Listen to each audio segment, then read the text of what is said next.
talking to the 17 states that have indigenous populations and tribal nations and discussing with them what they were doing generally and what they were doing specifically through the Indian Health Service.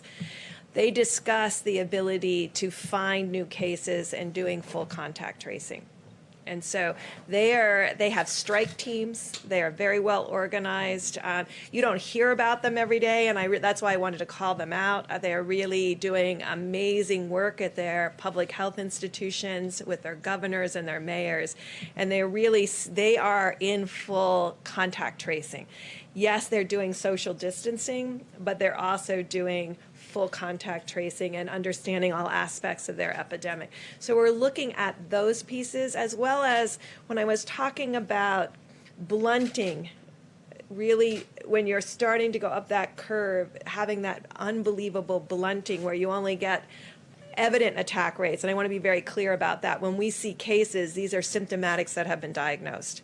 There's clearly, we believe, people we don't see. And that's why the antibody test is going to be helpful to us to really define that.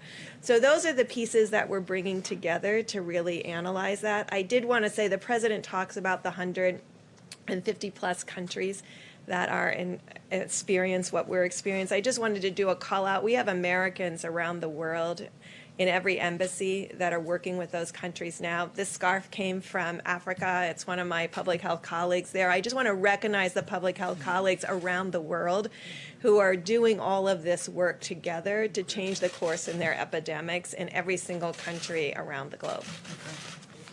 Let me go to another question if I can, but in response to that, just so you know, what the President's tasked us to do is there's a number of working groups and that are looking at not only how do we reopen the country, but how do we stay open. And and I think most of America knows that no one wants to reopen America more than President Donald Trump. But the President's told us we need to do it responsibly, and we're going to follow the data. We're literally following the data on a county-by-county basis. This morning, we were literally presented with information of each county that had more than 100 new cases and had, went in the other direction, had, less than 100 than the day before. It's really remarkable. And so I think what you hear the health experts saying will inform the President's decision and timing.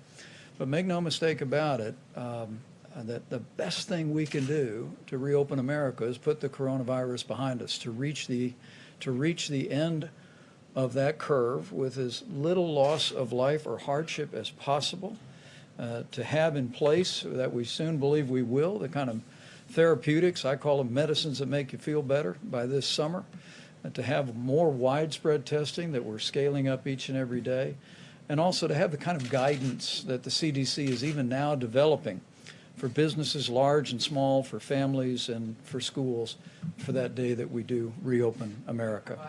Question? Go ahead. I'm going to ask one more follow-up to the doctor. So it touches on this question of when to lean back on mitigation. There is a study out of Los Alamos